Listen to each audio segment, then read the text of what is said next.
మనసు పసిబిడ్డ లాంటిది. దానికి ఒక క్షేమకరమైన వస్తువు ఈ 10 రోజులు నీకు ఉపవాసం.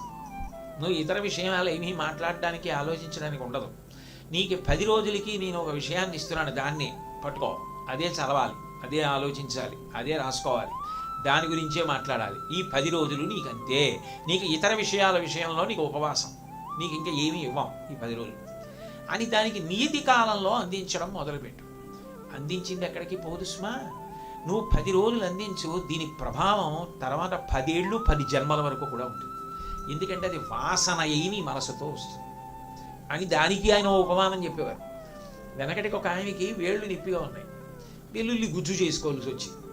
ఆయన ఆలోచించాడు, వేళ్ళైతే నొప్పిగా ఉన్నాయి కానీ ఈ చేతుల దగ్గర బాగానే ఉందిగా బలంగా అని ఆ వెల్లుల్లిపాయలు ఒలిచి అక్కడ పెట్టి ఓ గిన్నె తీసుకొచ్చి అది పెట్టి గట్టిగా నొక్కాడు. వెల్లుల్లి గుజ్జు అయిపోలా, వేళ్లతోనే నొక్కాలేంటి, గుజ్జు అయిపోయింది. ఇప్పుడు ఆ వెల్లుల్లి గుజ్జుతో ఏదో కూర ఏదో చేసేసుకున్నాడు. ఆ గిన్నె కడిగాడు, వాసన మాత్రం పోలేదు గిన్నెకి. 4 రోజులైనా వాసన అలాగే ఉంది. వెల్లుల్లిపాయల్ని గుజ్జు చేసిన గిన్నెకే వాసన పోకపోతే మంచి విషయాలు 10 రోజులు పట్టుకున్న మనసు 10 జన్మలకు కూడా పట్టుకుంటుంది. అది వాసనగా వస్తుంది నీతో. ఎక్కడ ప్రీతి చెందిందో అది వదలదు. ఆయన దీనికి చిట్కాలు చెప్తుండేవారు, అద్భుతమైన చిట్కాలు. పూరి నాకు చూడాలని చాలా కోరికగా ఉందండి అన్నాడు ఒక ఆయన.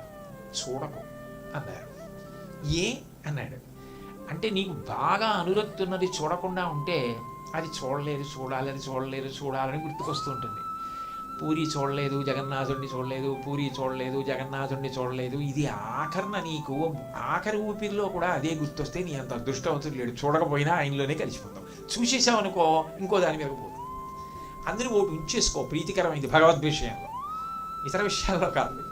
భగవద్ విషయంలో ఒకటి వదిలి దాని గురించి ఆలోచిస్తుంది. దాని బలహీనతని బలంగా మార్చుకోవడం నేర్చుకో. దాని గురించి ఆలోచిస్తుంది.